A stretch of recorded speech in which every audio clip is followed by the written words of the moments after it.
ஒவ்வொரு ஃபங்க்ஷன்லயும் இல்ல ஒவ்வொரு திருவிழாலயும் பார்த்தீங்க அப்படின்னா, இல்ல வீட்லயே வந்து பூஜை அறையில வந்துட்டு இந்த சாணம் புடிச்சு வந்து பிள்ளையார வந்து வச்சு அதுல வந்து வழிபடுவாங்க. அதுக்கு என்ன சார் சிறப்பம்சம்?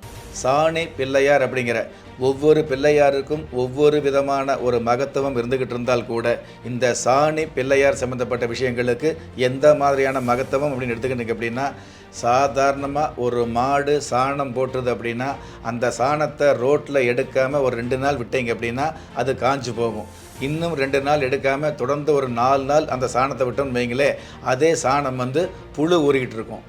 ஆனால் இந்த மாடு போட்ட இதே சாணத்தை வந்து ஒரு கைப்பிடி எடுத்து பிள்ளையாரை பிடிச்சி வச்சுட்டிங்கன்னு வைங்களே, 1 வருஷம் ஆனாலும் காஞ்சு போகுமே தவிர்த்து அந்த சாணத்தில் புழு ஏறுவதில்லை அப்படிங்கிறது மிகப்பெரிய பிரமிக்கத்தக்க உண்மை. விஞ்ஞானத்துக்கு புரியாத எவ்வளவோ விஞ்ஞான உண்மைகள் நமது சாஸ்திர ரீதியாக நமக்கு சொல்லப்பட்டிருக்குது. மிக மிக எளிமையாக நாம் தான் புதுமை அப்படிங்கிற பேரில் நிறைய மடமைகள் எடுத்துக்கிறோம் அப்படிங்கிறது வருத்தப்பட வேண்டிய விஷயமா வந்துட்டு இருக்குது.